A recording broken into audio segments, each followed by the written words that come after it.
Praise God. ಯೇಸು ಕ್ರಿಸ್ತನ ಹೆಸರಿನಲ್ಲಿ ನಿಮ್ಮನ್ನು ನಾನು ವಂದಿಸ್ತಾ ಇದ್ದೇನೆ. ಬನ್ನಿ, ಇವತ್ತಿನ ದಿನವು ಕರ್ತನಿಂದ ನೇಮಿಸಲ್ಪಟ್ಟಿದೆ. ಇದರಲ್ಲಿ ನಾವು ಆನಂದ ಪಡೋಣ, ಸಂತೋಷ ಪಡೋಣ. ಸಂತೋಷ ಆನಂದದೊಡನೆ ನಾವು ಕರ್ತನನ್ನು ಆರಾಧಿಸ್ತೇವೆ. ಈಗ ಸ್ವಲ್ಪ ಹೊತ್ತು ನಾವು ದೇವರ ವಾಕ್ಯವನ್ನು ಧ್ಯಾನ ಮಾಡುವ. ಕೀರ್ತನೆ 1ನೇ ಕೀರ್ತನೆಯಲ್ಲಿ ಹೇಳ್ತದೆ, ಸಾಮ್ಸ್ 1 ಚಾಪ್ಟರ್. ಇದು ದಾವೀದನ ಕೀರ್ತನೆ. This the foundation Psalms. ಈ ಕೀರ್ತನೆಯ ಮೇಲೆ ಆತನ ಸೇವೆ ನಡೆದಿದೆ. ಈ ಕೀರ್ತನೆಯ ಮೇಲೆ ಆತನು ತನ್ನ ಜೀವಿತವನ್ನು ಕಟ್ಟಿದ್ದಾನೆ. ಈ ಕೀರ್ತನೆಯ ಮೇಲೆ ಆತನು ದೇವರ ವಾಕ್ಯದಲ್ಲಿ ಆತನು ಬೆಳೆದಿದ್ದಾನೆ. ಈ ಕೀರ್ತನೆ ಆತನ ಅನುಭವ. ಈ ಕೀರ್ತನೆ ಆತನ ಅನುಭವ. ದೇವರ ವಾಕ್ಯದ ಮೂಲಕ ಆತನ ಜೀವಿತದಲ್ಲಿ ಅದು ಅನುಭವ.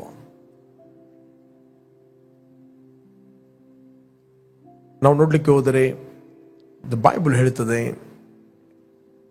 ಯಾರನ್ನು ಫಾಲೋ ಮಾಡಬೇಕು, ಯಾರನ್ನು ಫಾಲೋ ಮಾಡಬಾರದು ಅಂತ ದೇವರ ವಾಕ್ಯ ನಮಗೆ ಇನ್ಸ್ಟ್ರಕ್ಷನ್ ಕೊಡುತ್ತದೆ. 6ನೇ ಅಧ್ಯಾಯ 12ನೇ ವಚನ, ಹಿಬ್ರೂಸ್. ಯಾರು ದೇವರ ವಾಗ್ದಾನಗಳನ್ನು ನಂಬಿಕೊಂಡು ಅದರ ಫಲಗೋಸ್ಕರ ಬಹು ದಿವಸ ತಾಳ್ಮೆಯಲ್ಲಿ ಇದ್ದುಕೊಂಡು ಆ ಫಲವನ್ನು ಹೊಂದಿದಾರೋ ಅವರನ್ನು ಅನುಸರಿಸುವರಾಗಿರಬೇಕೆಂದು ಕೋರುತ್ತೇನೆ. 6ನೇ ಅಧ್ಯಾಯ 12ನೇ ವಚನ ಹೇಳ್ತದೆ, ನೀವು ಮಂದಮತಿಗಳಾಗಿರದೆ ಯಾರು ವಾಗ್ದಾನಗಳನ್ನು ನಂಬಿ ಅವುಗಳ ಫಲಗೋಸ್ಕರ ಬಹು ದಿವಸಗಳವರೆಗೂ ಕಾದಿತ್ತು. And patiently wait. ಆ ವಾಕ್ಯದಲ್ಲಿ ಏನು ಬರೆಯಲ್ಪಟ್ಟಿದೆ, ಆ ಫಲವನ್ನು ಹೊಂದುತ್ತಾರೋ ಅವರನ್ನು ಅನುಸರಿಸುವರಾಗಬೇಕೆಂದು ಕೋರುತ್ತೇನೆ. ಎಲ್ಲರನ್ನು ಅನುಸರಿಸುವಂಥದ್ದಲ್ಲ. Praise God. ಎಲ್ಲರನ್ನು ಅನುಸರಿಸುವಂಥದ್ದಲ್ಲ. ಯಾರು ದೇವರ ವಾಕ್ಯ ಕೇಳಿ ಆ ದೇವರ ವಾಕ್ಯವನ್ನು ಮೆಡಿಟೇಟ್ ಮಾಡಿ ದೇವರ ವಾಕ್ಯವನ್ನು ತಮ್ಮ ಹೃದಯದಲ್ಲಿ ಹಾಕಿ ಆ ವಾಕ್ಯ ಏನು ಹೇಳ್ತದೆ ಆ ವಾಕ್ಯದ ಫಲವನ್ನು ಯಾರು ಹೊಂದಿದಾರೋ ಅವರನ್ನು ಫಾಲೋ ಮಾಡ್ರಿ ಅಂತ ವಾಕ್ಯ ಹೇಳ್ತದೆ. ಅನುಸರಿಸಿರಿ, ಅವರನ್ನು ಕಾಪಿ ಮಾಡ್ರಿ ಅಂತ ದೇವರ ವಾಕ್ಯ ಹೇಳ್ತದೆ. ಅವ್ರನ್ನು ಕಾಪಿ ಮಾಡ್ರಿ, ಅವ್ರನ್ನು ಫಾಲೋ ಮಾಡಿ. ಅದಕ್ಕೆ ಇಲ್ಲಿ ನಾವು ನೋಡ್ತೇವೆ, ದಾವೀದನು ಒಂದು ಬೆಸ್ಟ್ ಎಕ್ಸಾಂಪಲ್ ಆಗಿದ್ದಾನೆ. ಕೀರ್ತನೆ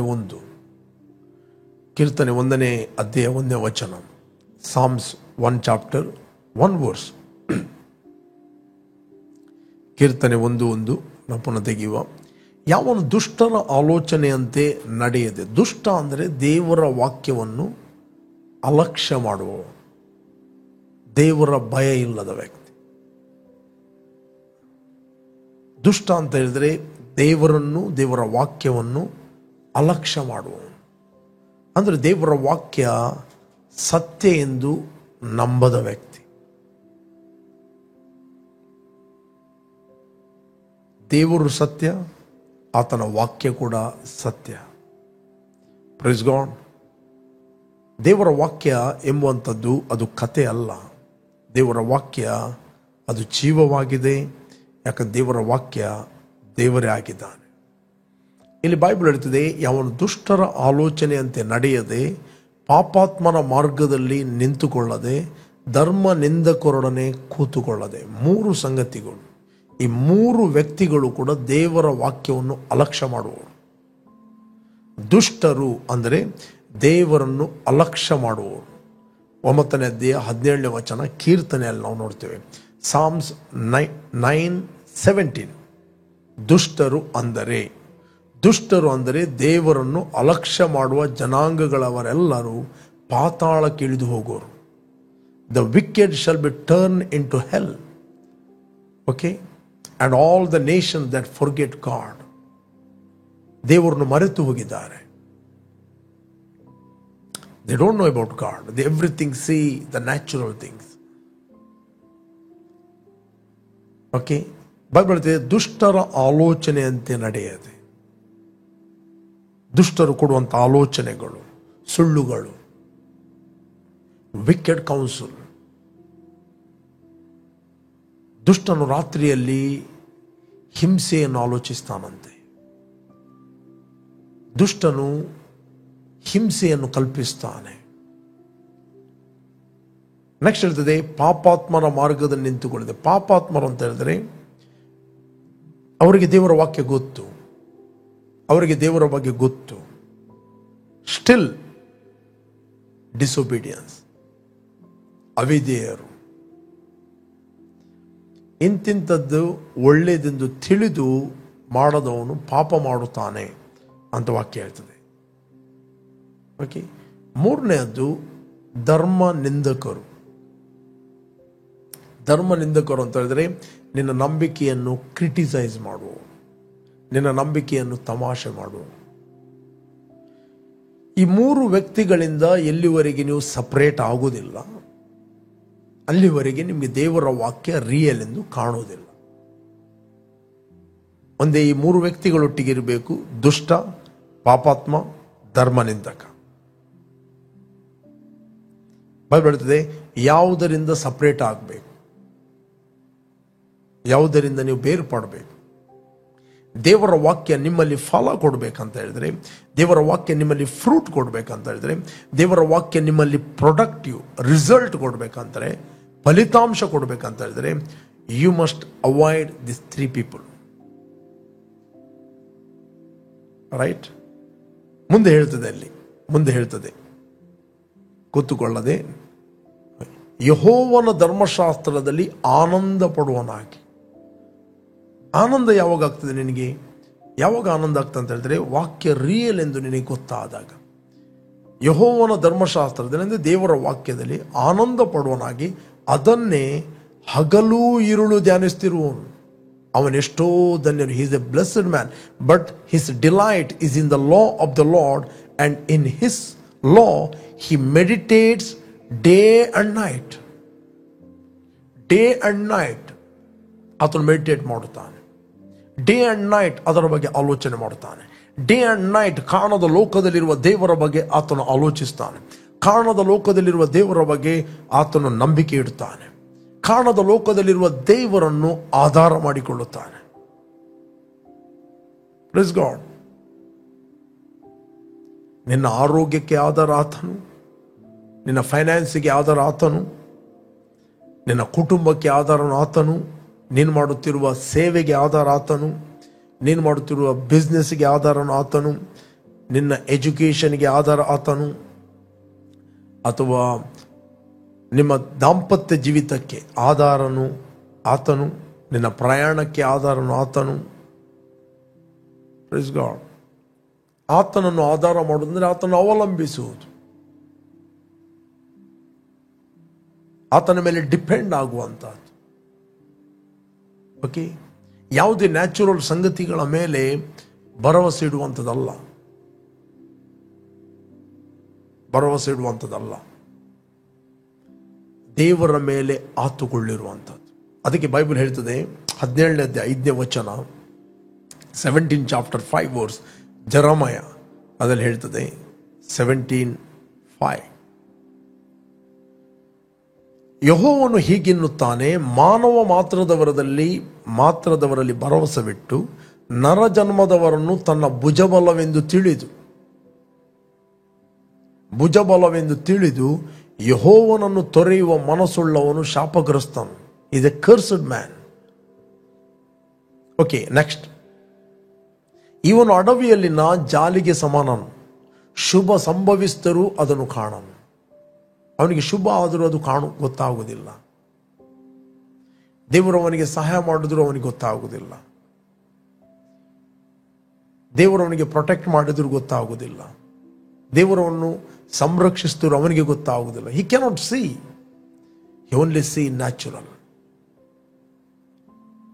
ಸಿ, ಇವನು ಅಡವಿಯಲ್ಲಿನ ಜಾಲಿಗೆ ಸಮಾನನು, ಶುಭ ಸಂಭವಿಸಿದರೂ ಅದನ್ನು ಕಾಣನು. ಯಾರೂ ವಾಸಿಸದ ಚೌಳು ನೆಲವಾಗಿರುವ ಅರಣ್ಯದ ಬೆಂಗಾಡಿನಲ್ಲಿ ವಾಸಿಸುವ ಸ್ಥಿತಿಯೇ ಅವನದ್ದು. ನೆಕ್ಸ್ಟ್ ಇರ್ತದೆ 7ನೇ ವಚನ, ವೆರಿ ವೆರಿ ಇಂಪಾರ್ಟೆಂಟ್.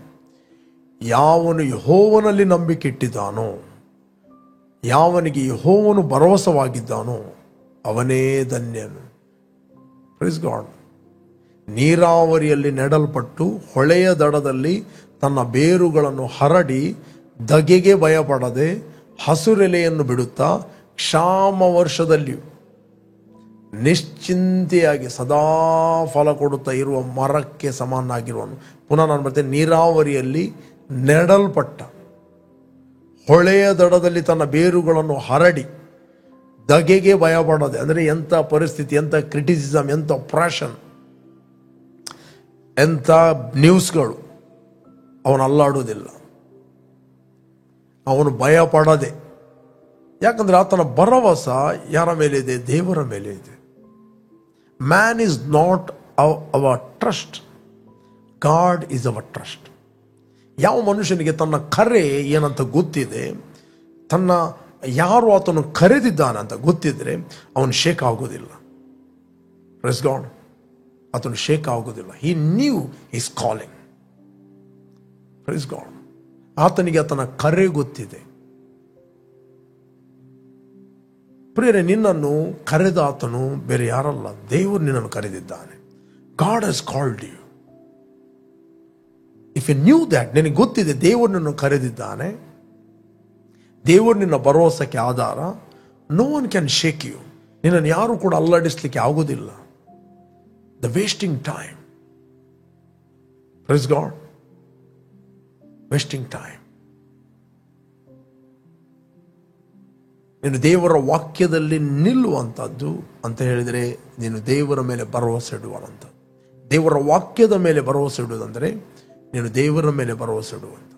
ಅದಕ್ಕೆ ಕೀರ್ತನೆ 1ರಲ್ಲಿ ಕೂಡ ಹೇಳ್ತದೆ, ದುಷ್ಟರ ಆಲೋಚನೆ ನಡೆಯದೆ, ಪಾಪಾತ್ಮನ ಮಾರ್ಗದಲ್ಲಿ ನಿಂತುಕೊಳ್ಳದೆ, ಧರ್ಮ ನಿಂದಕರೊಡನೆ ಕೂತುಕೊಳ್ಳದೆ, ಯೆಹೋವನ ವಾಕ್ಯದಲ್ಲಿ ಆನಂದ ಪಡುವನಾಗಿ ಹಗಲಿರುಳು ಧ್ಯಾನ ಮಾಡುವವನು ಅವನು ಎಷ್ಟೋ ಧನ್ಯನು. ಅವನು ನೀರಿನ ಕಾಲುವೆಗಳ ಬಳಿಯಲ್ಲಿ ಬೆಳೆದ ಮರವಾಗಿರುವನು. 2ನೇ ವಚನ ಹೇಳ್ತದೆ, ಸಾಮ್ಸ್ 1:3. ಅವನು ನೀರಿನ ಕಾಲುವೆ 1:3, 1ನೇ ಕೀರ್ತನೆ 1ನೇ ಅಧ್ಯಾಯ 3ನೇ ವಚನ. ಅವನು ನೀರಿನ ಕಾಲುವೆಗಳ ಬಳಿಯಲ್ಲಿ ಬೆಳೆದಿರುವ ಮರದ ಹಾಗಿರುವನು. ಯೆರೆಮೀಯನು ಹೇಳ್ತಾನೆ, ಆತ ನೀರಿನ ಬಳಿಯಲ್ಲಿ ನೆಡಲ್ಪಟ್ಟ ಮರವಾಗಿರುವನು. ಕೀರ್ತನೆ 1 ಹೇಳ್ತದೆ, ಅವನು ನೀರಿನ ಕಾಲುವೆಗಳ ಬಳಿಯಲ್ಲಿ ಬೆಳೆದಿರುವ ಮರದ ಹಾಗಿರುವನು. ಬೆಳೆಯಬೇಕಂತ ಹೇಳಿದ್ರೆ ಅವನು ನೆಡಲ್ಪಡಬೇಕು. ನೆಡಲ್ಪಡದೆ ಬೆಳೆಯಲ್ಪಡಲಿಕ್ಕೆ ಆಗೋದಿಲ್ಲ, ಬೆಳೆಯಲಿಕ್ಕೆ ಆಗೋದಿಲ್ಲ. ಓಕೆ. ಅಂತಹ ಮರವು ತಕ್ಕ ಕಾಲದಲ್ಲಿ, ಸೀಸನಲ್ಲಿ ಫಲ ಕೊಡುತ್ತದಲ್ಲ, ಅದರ ಎಲೆ ಬಾಡುವುದೇ ಇಲ್ಲ. ಅದರಂತೆ ಅವನ ಕಾರ್ಯವೆಲ್ಲವೂ ಸಫಲವಾಗುವುದು. Praise god.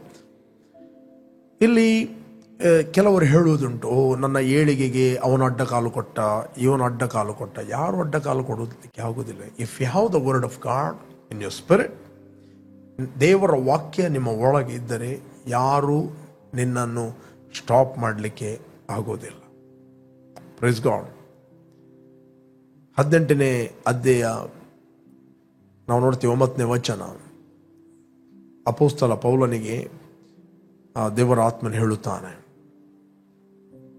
ನಾವು ಓದುವ 18ನೇ ಕೀರ್ತನೆ, ಅಪೊಸ್ತಲ ಕೃತ್ಯ 18:9.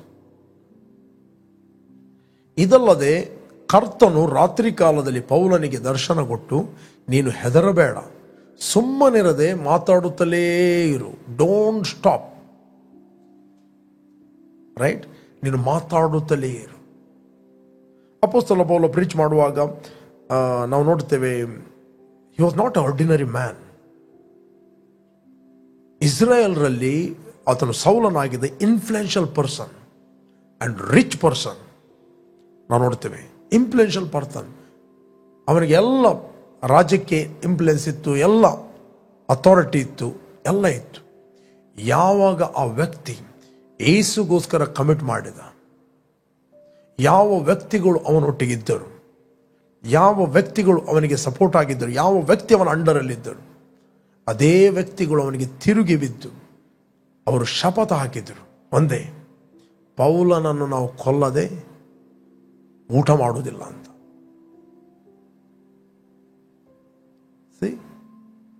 ಬಟ್ ಪೌಲನನ್ನು ಪ್ರೊಟೆಕ್ಟ್ ಮಾಡಿದ್ದು ಒಂದೇ ಒಂದು ಸಂಗತಿ, ದೇವರ ವಾಕ್ಯ, ಗಾಡ್ಸ್ ವರ್ಡ್. ಆತನ ಪ್ರೀಚಿಂಗ್ಗೆ ಅಪೋಸ್ ಮಾಡ್ತಿದ್ದರು, ಈತನು ತಪ್ಪಾಗಿ ಬೋಧಿಸ್ತಾ ಇದ್ದಾನೆ, ರಾಂಗ್ ಆಗಿ ಬೋಧಿಸ್ತಾ ಇದ್ದಾನೆ, ಏನೇನು ಬೋಧಿಸ್ತಾ ಇದ್ದಾನೆ. ಬಟ್ ಬೈಬಲ್ ಹೇಳ್ತದೆ, ಇದಲ್ಲದೆ ಕರ್ತನು ರಾತ್ರಿ ಕಾಲದಲ್ಲಿ ಪೌಲನಿಗೆ ದರ್ಶನ ಕೊಟ್ಟು, ನೀನು ಹೆದರಬೇಡ, ಸುಮ್ಮನಿರದೆ ಮಾತಾಡುತ್ತಲೇ ಇರು. ನೆಕ್ಸ್ಟ್, ಮಾತಾಡುತ್ತಲೇ ಇರು, ನಾನೇ ನಿನ್ನೊಂದಿಗಿದ್ದೇನೆ, ಯಾರು ನಿನ್ನ ಮೇಲೆ ಬಿದ್ದು ಕೇಡು ಮಾಡುವುದಿಲ್ಲ, ಈ ಪಟ್ಟಣದಲ್ಲಿ ನನಗೆ ಬಹಳ ಮಂದಿ ಇದ್ದಾರೆ ಎಂದು ಹೇಳಿದನು. ಪ್ರೇರೆ, ದೇವರು ನಿಮ್ಮ ಜೊತೆಯಲ್ಲಿದ್ದಾನೆ. ಇದೇ ಮಾತನ್ನು ಕರ್ತನು ಶಿಷ್ಯರಿಗೆ ಹೇಳಿದ. ಯುಗದ ಸಮಾಪ್ತಿವರೆಗೆ ಎಲ್ಲ ದಿವಸ ನಾನು ನಿಮ್ಮೊಂದಿಗಿದ್ದೇನೆ. ಇದೇ ಮಾತನ್ನು ಅಪೊಸ್ತಲ ಪೌಲನಿಗೆ ರಾತ್ರಿಯಲ್ಲಿ ಕರ್ತನು ಹೇಳಿದ್ದೇನೆ, ನಾನು ನಿನ್ನೊಂದಿಗಿದ್ದೇನೆ. ಪ್ರೇರೆ, just believe that God is with you. ದೇವರು ನಿಮ್ಮ ಜೊತೆಯಲ್ಲಿದ್ದಾನೆ. ಪ್ರೇರೆ, ಹೆಚ್ಚಾಗಿ ದೇವರು ಏನು ಹೇಳಿದ್ದಾನೆ ಅದನ್ನು ಮೆಡಿಟೇಟ್ ಮಾಡ್ರಿ. God is with you. ದೇವರು ನಿಮ್ಮ ಜೊತೆಯಲ್ಲಿದ್ದಾನೆ. ನಿಮ್ಮ ಪರಿಸ್ಥಿತಿಗಳು ಏನೇ ಇರ್ಬೋದು, ಸಿಚುವೇಶನ್ಗಳು, ಸ್ಥಿತಿಗಳು ಏನೇ ಇರ್ಬೋದು, ಬಟ್ ರಿಲ್ಯಾಕ್ಸ್. ದೇವರ ವಾಕ್ಯವನ್ನು, ದೇವರು ಏನು ಹೇಳಿದ್ದಾನೆ ಅದನ್ನು ಆನಂದ ಪಡುವರಾಗಿ ಧ್ಯಾನ ಮಾಡ್ರಿ ಮತ್ತು ಸಂತೋಷ ಪಡ್ರಿ. ನಾನು ಹೇಳ್ತೀನಿ, ದೇವರ ವಾಕ್ಯ ಅದು ನಿಮ್ಮ ಹ್ಯೂಮನ್ ಸ್ಪಿರಿಟ್ಗೆ ಬಿಲ್ಡ್ ಮಾಡುತ್ತದೆ, ಸ್ಟ್ರೆಂಥನ್ ಮಾಡುತ್ತದೆ, ಬಲಪಡಿಸ್ತದೆ, ನಿಮ್ಮನ್ನು ಉತ್ತೇಜನ ಪಡಿಸ್ತದೆ, ನಿಮ್ಮನ್ನು ಕಟ್ಟುತ್ತದೆ. ದೇವರ ವಾಕ್ಯ ನಿಮ್ಮನ್ನು ಎಡಿಫೈ ಮಾಡುತ್ತದೆ. ಸ್ಪಿರಿಚುವಲ್ ವರ್ಲ್ಡ್ ಅಲ್ಲಿ ಅದು ಕೆಲಸ ಮಾಡುತ್ತದೆ. ನೀವು ದೇವರ ವಾಕ್ಯದೊಟ್ಟಿಗೆ ಎಗ್ರಿ ಆಗುವುದಂದ್ರೆ ಕಾರಣದ ಲೋಕದಲ್ಲಿರುವ ದೇವರೊಟ್ಟಿಗೆ ನೀವು ಎಗ್ರಿ ಆಗುವುದು, ಒಪ್ಪಂದದಲ್ಲಿ ಇರುವುದು. Praise God. ನೀವೇನು ಕೆಲಸ ಮಾಡ್ತಾ ಇದ್ದೀರಿ, ಏನು ಸೇವೆ ಮಾಡ್ತಾ ಇದ್ದೀರಿ, ಡೋಂಟ್ ಎಗ್ರಿ ವಿತ್ ದ ವರ್ಲ್ಡ್. ಲೋಕ ಏನು ಹೇಳ್ತದೆ ಅದರೊಟ್ಟಿಗೆ ಒಪ್ಪಬೇಡ್ರಿ. ದೇವರ ವಾಕ್ಯ ಏನು ಹೇಳ್ತದೆ ಅದರೊಟ್ಟಿಗೆ ಒಪ್ಪಿರಿ. ಲೋಕ ನಿಮ್ಮ ಬಗ್ಗೆ ಏನು ಹೇಳ್ತದೆ ಅದು ನೀವು ಅಲ್ಲ. ದೇವರ ವಾಕ್ಯ ನಿಮ್ಮ ಕುರಿತಾಗಿ ಏನು ಹೇಳ್ತದೆ ಅದೇ ನೀವು ಆಗಿದ್ದೀರಿ. Praise God. ಪುನಃ ನಾನು ನಿಮ್ಗೆ ಎನ್ಕರೇಜ್ ಮಾಡ್ತೇನೆ, don't believe what the world says, believe what the word says. ಲೋಕ ನಿಮ್ಮ ಬಗ್ಗೆ ಏನು ಹೇಳುತ್ತದೆ ಅದು ನೀವು ಅಲ್ಲವೇ ಅಲ್ಲ. ದೇವರ ವಾಕ್ಯ ನಿಮ್ಮ ಕುರಿತಾಗಿ ಏನು ಹೇಳ್ತದೆ ಅದೇ ನೀವು ಆಗಿದ್ದೀರಿ. ಅದನ್ನೇ ನೀವು ಮೆಡಿಟೇಟ್ ಮಾಡ್ರಿ. ದೇವರ ವಾಕ್ಯ ನಿಮ್ಗೆ ಏನು ಹೊಂದಲು ಹೇಳ್ತದೆ ಅದನ್ನೇ ನೀವು ಹೊಂದುವರಾಗಿದ್ದೀರಿ. ದೇವರ ವಾಕ್ಯ ನಿಮಗೆ ಏನು ಮಾಡಲು ಹೇಳ್ತದೆ ಅದನ್ನೇ ನೀವು ಮಾಡುವರಾಗಿದ್ದೀರಿ. ದಟ್ ಮೀನ್ಸ್ ನೀವು ದೇವರ ಒಂದಿಗೆ ಎಗ್ರಿ ಆಗುತ್ತೀರಿ, ದೇವರ ಒಂದಿಗೆ ನೀವು ಒಪ್ಪಂದದಲ್ಲಿ ಇರುತ್ತೀರಿ. ದಟ್ ಮೀನ್ಸ್ ನೀವು ದೇವರಿಗೆ ಒಳಗಾಗುತ್ತೀರಿ. ದೇವರಿಗೆ ಒಳಗಾಗಿರಿ, ಸೈತಾನನ್ನು ಎದುರಿಸಿರಿ ಅಂತ ವಾಕ್ಯ ಹೇಳ್ತದೆ. ಸಿಂಪಲ್. ದೇವರಿಗೆ ಒಳಗಾಗಿರಿ, ಸೈತಾನನ್ನು ಎದುರಿಸಿರಿ, ಆಗ ಆತನು ನಿಮ್ಮನ್ನು ಬಿಟ್ಟು ಓಡಿ ಹೋಗುವನು. ಬೈಬಲ್ ಹೇಳುವುದಿಲ್ಲ ಆತನು ಯೇಸುವನ್ನು ಬಿಟ್ಟು ಓಡಿ ಹೋಗುವನಂತ. ನಿಮ್ಮನ್ನು ಬಿಟ್ಟು ಓಡಿ ಹೋಗುವನು. ಮನುಷ್ಯರು ನಮ್ಮ ವೈರಿಗಳಲ್ಲ. Man is not our enemy. ಕೆಲವೊಮ್ಮೆ ಸೈತಾನ ಮನುಷ್ಯರನ್ನು ಉಪಯೋಗಿಸ್ತಾನೆ. ಓಕೆ, ಅದಕ್ಕೆ ಯೇಸುಸ್ವಾಮಿ ಕ್ರೂಜೆಯಲ್ಲಿ ಸಾಯುವಾಗ ಆತನು ಹೇಳಿದ, ತಂದೆ ಅವರು ಏನು ಮಾಡ್ತಾರಂತ ಅವ್ರಿಗೆ ಗೊತ್ತಿಲ್ಲ, ಅವ್ರನ್ನ ಕೊಲ್ಲು ಅಂತ ಹೇಳಲಿಲ್ಲ, ಅವರ ಸೊಂಟ ಮುರಿ ಅಂತ ಹೇಳಲಿಲ್ಲ, ಅವ್ರ ನಾಶ ಮಾಡು ಅಂತ ಹೇಳಲಿಲ್ಲ, ಅವರು ಹಾಳಾಗಿ ಹೋಗ್ಲಿ ಅಂತ ಹೇಳಲಿಲ್ಲ. ತಂದೆ ಅವರು ಏನು ಮಾಡ್ತಾರೆ ಅವ್ರಿಗೆ ಗೊತ್ತಿಲ್ಲ, ಅವ್ರನ್ನು ಕ್ಷಮಿಸು. Praise God. ಆ ಶಿಲುಬೆಯಲ್ಲಿ ಆತನು ಸಾಯುತ್ತಿರುವಾಗ ಆಕ್ಚುಲಿ ರೋಮನ್ ಸೋಲ್ಜರಿಗೆ ಗೊತ್ತಿರಲಿಲ್ಲ ಅವ್ರು ಯಾರಿಂದ ಉಪಯೋಗಿಸಲ್ಪಡ್ತಾ ಇದ್ದಾರಂತ. ಬಟ್ ಯೇಸು ಗೊತ್ತಿತ್ತು ಸ್ಪಿರಿಚುವಲ್ ವರ್ಲ್ಡ್ ಅಲ್ಲಿ ಏನಾಗ್ತಾ ಇದೆ ಅಂತ. ನಾವು ನೋಡ್ಲಿಕ್ಕೆ ಹೋದರೆ ನಮಗೆ ಸಿಗ್ತದೆ 23ನೇ 52ನೇ ವಚನ. ಲೂಕನು ಬರೆದ ಸುವಾರ್ತೆಯಲ್ಲಿ 22ನೇ ಅಧ್ಯಾಯದಲ್ಲಿ ನಾವು ನೋಡುವ 22ನೇ ಅಧ್ಯಾಯ 52ನೇ ವಚನ. ಬಳಿಕ ಯೇಸು ತನ್ನನ್ನು ಹಿಡಿಯುವುದಕ್ಕೆ ಬಂದ ಮಹಾಯಾಜಕರಿಗೂ ದೇವಾಲಯದ ಕಾವಲಿನ ದಳವಾಯಿಗಳಿಗೂ ಸಭೆಯ ಹಿರಿಯರಿಗೂ, ಕಳ್ಳನನ್ನು ಹಿಡಿಯುವುದಕ್ಕೆ ಬಂದಂತೆ ಕತ್ತಿಗಳನ್ನು ದೊಣ್ಣೆಗಳನ್ನು ತೆಗೆದುಕೊಂಡು ಬಂದಿರಾ. ಈ 3 ಗುಂಪು, ಮಾರ್ಕ್ ದಿಸ್ ವರ್ಡ್. ಬಳಿಕ ಯೇಸು ತನ್ನನ್ನು ಹಿಡಿಯುವುದಕ್ಕೆ ಬಂದ ಮಹಾಯಾಜಕರಿಗೂ ದೇವಾಲಯದ ಕಾವಲಿನ ದಳವಾಯಿಗಳಿಗೂ, ಅಂದರೆ 3 ಗುಂಪುಗಳು, ಮಹಾಯಾಜಕರು, ದೇವಾಲಯದ ಕಾವಲಿನ ದಳವಾಯಿಗಳಿಗೂ ಸಭೆ ಹಿರಿಯರಿಗೂ, ಕಳ್ಳನನ್ನು ಹಿಡಿಯುವುದಕ್ಕೆ ಬಂದಂತೆ ಕತ್ತಿಗಳನ್ನು ದೊಣ್ಣೆಗಳನ್ನು ತೆಗೆದುಕೊಂಡು ಬಂದೀರಾ. ನೆಕ್ಸ್ಟ್, ನಾನು ದಿನಾಲು ದೇವಾಲಯದಲ್ಲಿ ನಿಮ್ಮ ಸಂಗಡ ಇದ್ದಾಗ ನೀವು ನನ್ನ ಮೇಲೆ ಕೈ ಹಾಕಲಿಲ್ಲ, ಆದರೆ ಇದು ನಿಮ್ಮ ಕಾಲ, ಇದು ಅಂಧಕಾರದ ದೊರೆತನ ಎಂದು ಹೇಳಿದನು. It's the hour of darkness. ಈ ಸ್ವಾಮಿ ಅವರನ್ನು ನೋಡಲಿಲ್ಲ, ಅವರ ಹಿಂದೆ ಇದ್ದ ದುರಾತ್ಮಗಳನ್ನು ನೋಡಿದ. ಓಕೆ, ಈ ಸ್ವಾಮಿ ಪುನರುತ್ಥಾನ ಇದೇ 3 ಗುಂಪುಗಳು ಏನು ಮಾಡಿದವು? ಕಾವಲಿನ ದಳವಾಯಿಗಳು ನಾವು ನೋಡ್ತೇವೆ, ಓದಿರಿ. ನಾವು ನೋಡುವ ಮತ್ತಾಯನ ಬರೆದ ಸುವಾರ್ತೆಯಲ್ಲಿ 28, 10ರಿಂದ ನಾವು ಓದುವ. ಯೇಸು ಅವರಿಗೆ, ಹೆದರಬೇಡಿ, ನನ್ನ ಸಹೋದರ ಬಳಿಗೆ ಹೋಗಿ ಅವರು ಗಲಿಲಾಯಕ್ಕೆ ಹೋಗಬೇಕೆಂದು ಹೇಳಿರಿ, ಅಲ್ಲಿ ನನ್ನನ್ನು ನೋಡುವರು ಎಂದು ಹೇಳಿದರು. ನೆಕ್ಸ್ಟ್, ಅವರು ಹೋಗುತ್ತಿರುವಾಗ ಕಾವಲುಗಾರರಲ್ಲಿ ಕೆಲವರು ಪಟ್ಟಣದೊಳಕ್ಕೆ ಬಂದು ನಡೆದ ಸಂಗತಿಗಳನ್ನೆಲ್ಲ ಮಹಾಯಾಜಕರಿಗೆ ತಿಳಿಸಿದರು. ಅಲ್ಲಿ 3 ಗುಂಪುಗಳಿದ್ದವು, ರೈಟ್? ಮಹಾಯಾಜಕರು, ಕಾವಲಿನ ದಳವಾಯಿಗಳು, ಸಭೆಯ ಹಿರಿಯರು.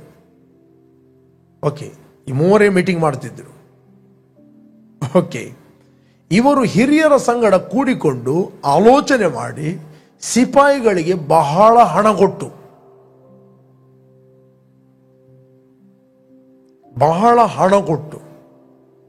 ಅವನ ಶಿಷ್ಯರು ರಾತ್ರಿಯಲ್ಲಿ ಬಂದು ನಾವು ನಿದ್ದೆ ಮಾಡುತ್ತಿರುವಾಗ ಅವನನ್ನು ಕದ್ದುಕೊಂಡು ಹೋದರು ಎಂದು ಹೇಳಿರಿ. ಓಕೆ, ನೆಕ್ಸ್ಟ್, ಈ ಸುದ್ದಿ ದೇಶಾಧಿಪತಿಯ ಕಿವಿಗೆ ಬಿದ್ದರೆ ನಾವು ಅವನನ್ನು ಸಮಾಧಾನಪಡಿಸಿ ನಿಮಗೆ ಭಯವಿಲ್ಲದ ಹಾಗೆ ಮಾಡುತ್ತೇವೆ ಅಂದರು. ಇವರು ಆ ಹಣವನ್ನು ತೆಗೆದುಕೊಂಡು ತಮಗೆ ಹೇಳಿಕೊಟ್ಟ ಹಾಗೇ ಮಾಡಿದರು. ಹಣಗೋಸ್ಕರ ಒಂದು ಸುಳ್ಳನ್ನು ಬಿಡುಗಡೆ. ಇವರು ಆ ಹಣವನ್ನು ತೆಗೆದುಕೊಂಡು ತಮಗೆ ಹೇಳಿಕೊಟ್ಟ ಹಾಗೇ ಮಾಡಿದರು. ಈ ಮಾತು ಇಂದಿನವರೆಗೂ ಯಹೂದ್ಯರಲ್ಲಿ ಹಬ್ಬಿದೆ. ಕೆಲವೊಂದು ಸುಳ್ಳುಗಳು, ಪರ್ಚೇಸ್ ಮಾಡಿದ ಸುಳ್ಳುಗಳು, ಹಣ ಕೊಟ್ಟು ಸುಳ್ಳು ಹೇಳಲಿಕ್ಕೆ ಹೇಳುವಂಥದ್ದು.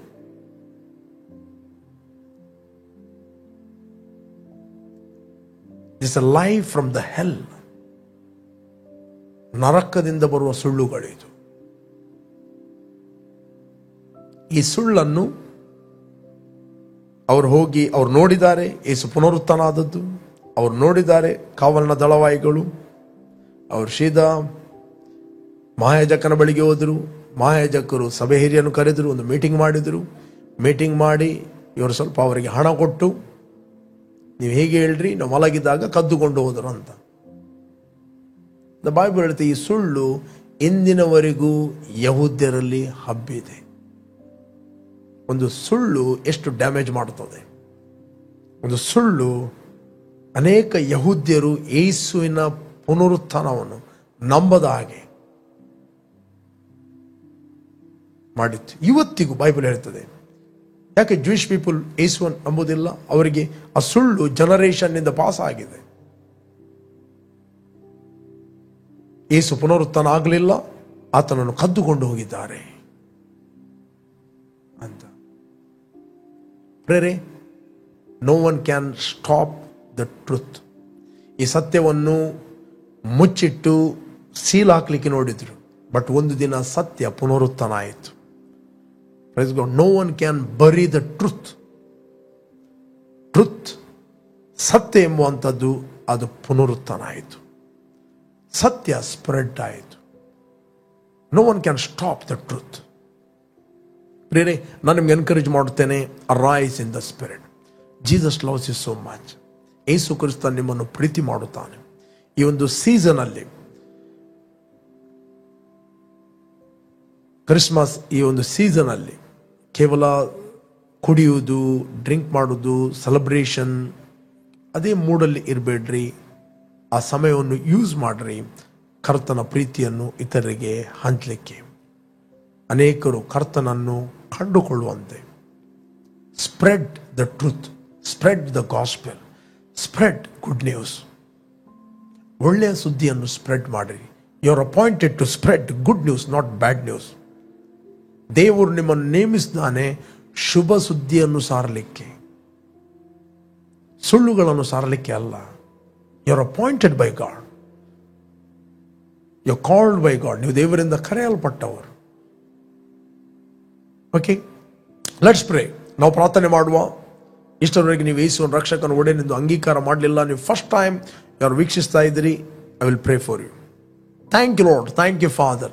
ಭೂಮಿ ಆಕಾಶಗಳನ್ನು ಉಂಟು ಮಾಡಿದ ಸರ್ವಶಕ್ತನಾದ ತಂದೆ, ನೀನು ನಮ್ಮ ಮೇಲೆ ಎಷ್ಟೋ ಪ್ರೀತಿ ಮಾಡಿ ನಿನ್ನ ಒಬ್ಬನೇ ಮಗನಾದ ಯೇಸುವನ್ನು ನಮಗೋಸ್ಕರ ನೀನು ಕಳಿಸ್ತಿ. ಆತ ನನಗೋಸ್ಕರ ಕ್ರೂಜೆಯಲ್ಲಿ ಸತ್ತು ರಕ್ತವನ್ನು ಸುರಿಸಿ ಹೂಣಲ್ಪಟ್ಟು 3ನೇ ದಿನ ಪುನರುತ್ಥಾನನಾದನೆಂದು ನಿನ್ನ ವಾಕ್ಯ ಹೇಳ್ತದೆ. ನಾನು ನನ್ನ ಹೃದಯದಲ್ಲಿ ನಂಬುತ್ತೇನೆ ಮತ್ತು ಬಾಯಿಂದ ಅರಿಕೆ ಮಾಡುತ್ತೇನೆ, ಯೇಸುವೆ ನನ್ನ ಕರ್ತನೆಂದು. ನಾನು ನಂಬುತ್ತೇನೆ, ನನಗೆ ಬಿಡುಗಡೆ ಆಯಿತು. ನಾನು ದೇವರ ಮಗನಾಗಿದ್ದೇನೆ. ನಿನ್ನ ಚಿತ್ತವನ್ನು ತಿಳಿಯಲು, ಆ ನೀತಿವಂತನ ನೋಡಲು ಮತ್ತು ನಿನ್ನ ಬಾಯಿಂದ ಬರುವ ಒಂದು ಸ್ವರವನ್ನು ಕೇಳಲು ನಮ್ಮನ್ನು ನೇಮಿಸ್ತಿ. ಅದಕ್ಕೋಸ್ಕರ ಸ್ತೋತ್ರ. I bless each and every one O God. ತಂದೆ, ಯಾರು ದುಷ್ಟರ ಆಲೋಚನೆ ನಡೆಯದೆ, ಪಾಪಾತ್ಮನ ಮಾರ್ಗದಲ್ಲಿ ನಿಂತುಕೊಳ್ಳದೆ, ಧರ್ಮ ನಿಂದಕೊಂಡನೆ ಕೂತುಕೊಳ್ಳದೆ, ನಿನ್ನ ವಾಕ್ಯದಲ್ಲಿ ಆನಂದ ಪಡುವರಾಗಿ ಹಗಲಿರುಳು ಧ್ಯಾನ ಮಾಡಿ, ಇವ ನೀರಿನ ಕಾಲುವೆಗಳ ಬಳಿಯಲ್ಲಿ ಬೆಳೆದ ಮರವಾಗಿದ್ದು ತಕ್ಕ ಕಾಲದಲ್ಲಿ ಫಲ ಕೊಡಲಿ, ಫ್ರೂಟ್ಫುಲ್ ಆಗಲಿ, ಬ್ಲೆಸ್ ಆಗಲಿ, ಅನೇಕರಿಗೆ ಇವರು ಆಶೀರ್ವಾದವಾಗಲಿ. In Jesus name, amen, amen, amen.